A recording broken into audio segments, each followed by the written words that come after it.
Higher authority ने sir भेजा यहाँ पे, तो हायर अथॉरिटी ने आपको ऑथोराइज पर्सन बना के ही भेजा। क्या डिसीजन हुआ वो हम नहीं जानते। अब ये चावल कहाँ जा रहा है सर? अभी हम 130 करोड़ की आबादी वाले देश में रोजाना कई करोड़ लोग भूखे सो जाते हैं। उसी भारत की तस्वीर है ये, जहां ना जाने कितनी माएं अपने बच्चों को थाली भर भात नहीं दे पाती। उसी भारत की तस्वीर है ये, जहां हर वर्ष ना जाने कितने लोग भूख की वजह से काल के गाल में समा जाते हैं। उसी भारत की तस्वीर है ये हंसी इस बात की गवाही देता है कि मोटी सैलरी पाने वाले इन सरकारी बाबुओं को कोई फर्क नहीं पड़ता।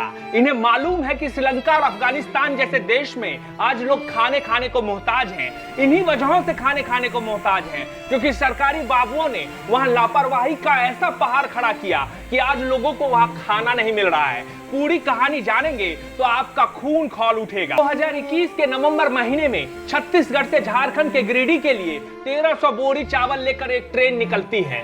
पूरे 8 महीने तक वो ट्रेन घूमती रहती है, लेकिन उसे गिरिडीह का रास्ता नहीं मालूम पड़ता है। अभी 20 मई को वो ट्रेन 8 महीनों के सफर तय करके गिरिडीह पहुंचती है। आपको जानकर हैरानी होगी कि झारखंड की सीमा में प्रवेश करने के लिए छत्तीसगढ़ से मात्र 500 किलोमीटर की दूरी तय करने पड़ती है।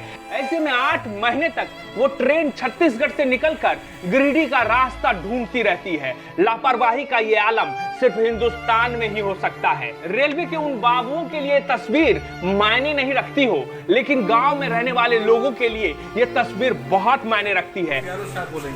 सर, आपको यहाँ अधिकृत करके भेजा गया है, हम इसमें कुछ बोलने का अधिकृत तो आखिर क्या निर्णय लिया गया सर इस चावल के विषय में? क्या निर्णय लिया गया? ये चावल कहाँ जाएगा? ये क्या किया? हमें पता नहीं है।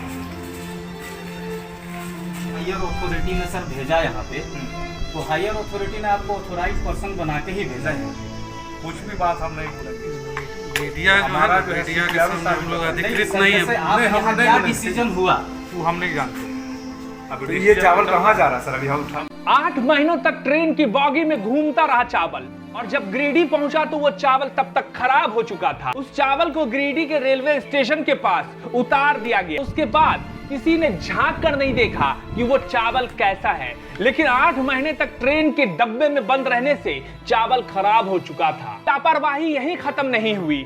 8 महीने तक चावल को लेकर घूमने के बाद जब गिरिडीह पहुंची रेलवे, तो रेलवे के अधिकारियों ने उन चावल की बोरियों को स्टेशन में खुले में रख दिया। धूप और बारिश की वजह से चावल सड़ता गया, दुर्गंध आती गई, लेकिन इससे रेलवे को कोई फर्क नहीं पड़ा। छत्तीसगढ़ से 400-500 किलोमीटर की दूरी तय करने में रेलवे को 8 महीने लग गए। इस बात की जानकारी रहते हुए भी एफसीआई ने यह पता करने की कोशिश नहीं की कि उनके लिए निकला चावल आखिर कहां 8 महीनों तक घूमता रहा। इस दौरान एफसीआई के किसी अधिकारी ने यह जानने की कोशिश नहीं की कि गरीबों के लिए जो अनाज निकला है वो अब तक क्यों नहीं पहुंचा। इन अधिकारियों की बेशर्मी देखिए, बेशरम है ये। इनको देखकर खून खौल उठेगा आपका, क्योंकि जब इनसे ये सवाल पूछा गया कि ऐसा क्यों कर रहे हैं, तो देखिए जरा किस तरह से बेशर्मी से ये जवाब दे रहे हैं। इनको रत्ती भर भी फर्क नहीं पड़ता है कि जो चावल सड़ गए, जिसे जमीन के नीचे गाड़ा जा रहा है, न जाने कितने परिवारों का पेट भर सकता था, लेकिन इन्हें क्या फर्क पड़ता है। इन्हें यह मालूम है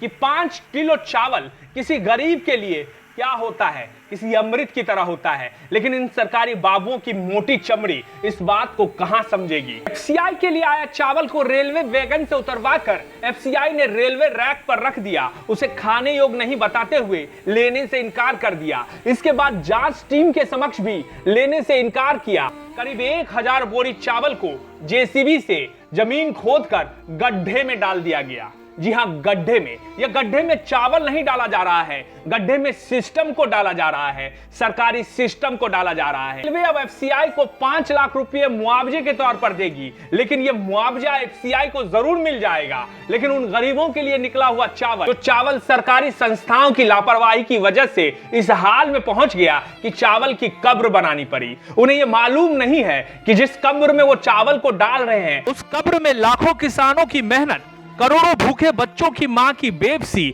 और ना जाने क्या क्या इस कब्र में समा रहा है।